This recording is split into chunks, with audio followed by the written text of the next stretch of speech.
दोस्तों, आपके अपने YouTube channel class 9 10 maths Hindi पर आज हम कक्षा 9वीं के अध्याय 1 के उदाहरण नंबर 7 को हल करना सीखेंगे। अगर आप लोगों को यह वीडियो अच्छा लगे तो हमारे चैनल को सब्सक्राइब करें और वीडियो को लाइक करें। हम अपना उदाहरण नंबर 7 हल करना शुरू करते हैं। हमारा उदाहरण नंबर 7 क्या है कि दिखाइए कि 0.333 एक परिमेय संख्या है, या कि फिर यह इस तरह लिखी है 0.3 के ऊपर बार, यह इस तरह लिखी हो 0.333 डैश डैश डैश अनंत तक, या कि 0.3 के ऊपर बार लिखा हो, तो ये दोनों एक ही संख्या है। अब हमें इसको बताना है कि यह p बटा क्यू के रूप में है या नहीं। यह अगर यह एक परिमेय संख्या है तो इसे p बटा क्यू के रूप में व्यक्त कीजिए, जहाँ p और q पूर्णांक है और q बराबर नहीं 0। यह उदाहरण नंबर 7 में लिखा है डिफिनेशन से। तब हम हल करते हैं। हल लिखेंगे हम, यहाँ मान लेंगे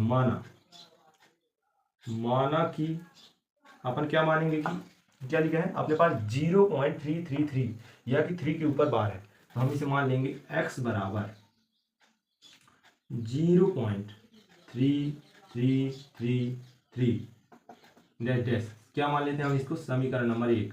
ठीक दोस्तों, क्या मान लिया अपना इसको समीकरण नंबर 1 कि कितनी संख्या के ऊपर बार है, एक ही संख्या के ऊपर, एक ही संख्या बार बार आ रही है इसलिए एक संख्या के ऊपर बार है। ठीक दोस्तों, 3 3 3 ही आ रहा है। ठीक दोस्तों, इसलिए इस हम मान लिया x बराबर 0.333 डैश डैश डैश अनंत तक समीकरण नंबर 1। अब हम इसको यहाँ देखते हैं कि 3 3 3 एक ही संख्या बार बार रिपीट हो रही है और यहाँ एक ही संख्या के ऊपर बार है। तब हम एक में जितनी संख्या रिपीट हो रही है उतने जीरो लगाते हैं। तो हमारी कितनी संख्या रिपीट हो रही है, एक ही संख्या 3 3 3, और कितने के बार ऊपर बार है, एक ही के ऊपर बार है। जितनी संख्या पर बार होता है उतना एक के साथ जीरो लगाकर समीकरण 1 से गुणा करते हैं। समीकरण 1 से गुणा करते हैं। ठीक है दोस्तों, गुणा करते हैं।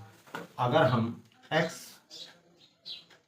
x के साथ 10 का गुणा करेंगे तो क्या हो जाएगा दोस्तों, 10x। x के साथ 10 का गुणा करेंगे तो क्या हो जाएगा, 10x बराबर, अब 0.333 डैश डैश में 10 का गुणा करेंगे। अगर हम इस दशमलव में 10 का गुणा करते हैं, जिसमें जीरो है उतनी संख्या क्या आ जाएगी, दशमलव के आगे आ जाएगी। कितने जीरो है, ये एक के साथ एक जीरो है, तो ये दशमलव के पीछे की संख्या दशमलव के एक आगे आ जाएगी। एक संख्या दशमलव के जितने जीरो होंगे दशमलव की बाद वाली संख्या उतनी आगे आ जाएंगी। तो कितनी संख्या है, एक संख्या है, तो दशमलव के आगे एक संख्या आ गई। ठीक दोस्तों, 3।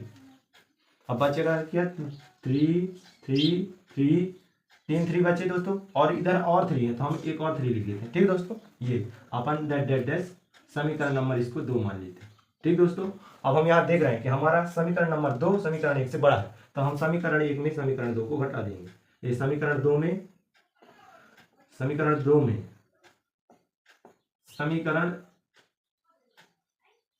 1 को घटाने पर, ठीक दोस्तों, अब समीकरण 2 में समीकरण 1 को घटा दो। क्या है अपना समीकरण 2, 10x बराबर 3.3333 डैश डैश डैश, ये अपना दोस्तों। और समीकरण 1 क्या है, x बराबर 0.3333 डैश डैश डैश।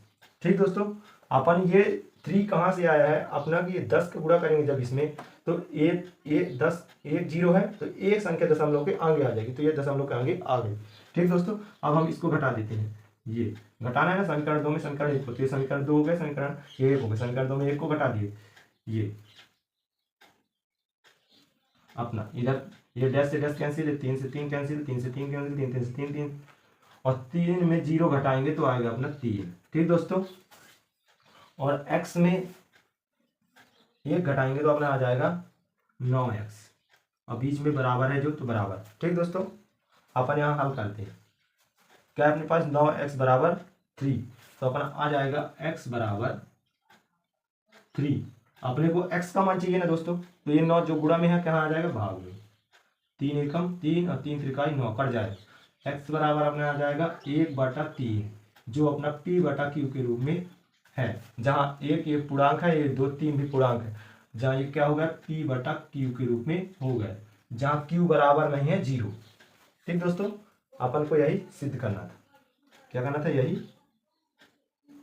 सिद्ध करना था, सिद्ध करना था।